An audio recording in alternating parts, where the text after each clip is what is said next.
Well, I don't for a couple of reasons. It's just not my style when I'm doing things of a public nature. Have I ever said a curse word in private with family or friends? Well, I'll let you ask them about that. Sonny says, I'd love to see a prompt that allows two clones to have a conversation with each other. I have done that.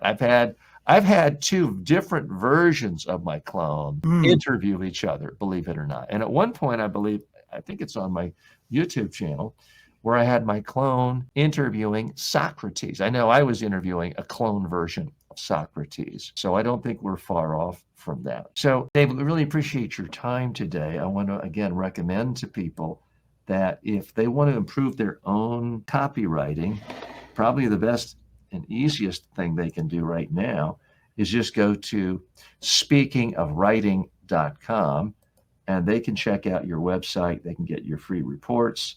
They may want to take a look at your mastermind group, your inner circle. They may want to check out Idea Power and also find out about your books.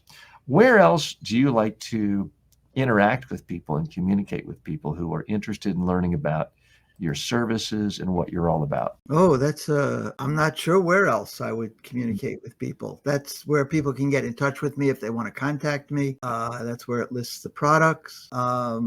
I do speak occasionally at different places. Okay, great. Well, and we have other comments coming in. Mary says, human beings will be lazier if we let clones do the work? Is the question mark.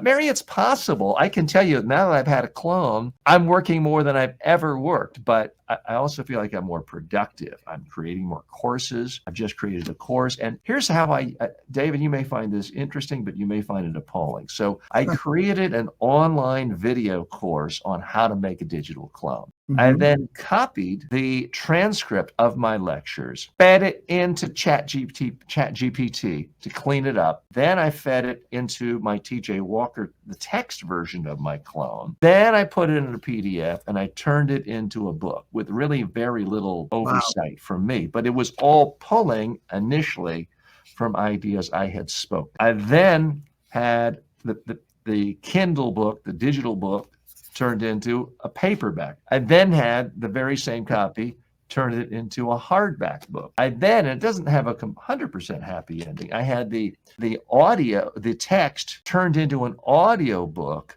from my digital clone.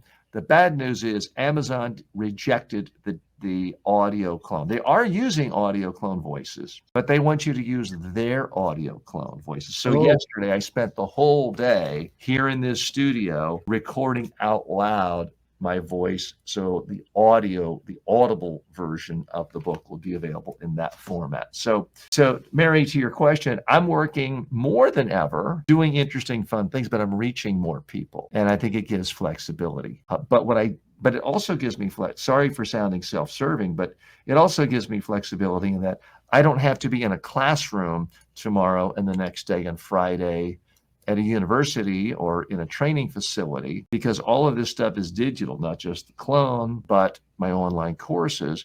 So I'm hopping a plane to the Bahamas tonight because I want to get away from the Florida hurricane, and I can work there and enjoy myself too. So Mary, that's how I see the interview. David, really want to thank you for your time and your generosity with your wisdom today. I'm TJ Walker. We'll see you next time.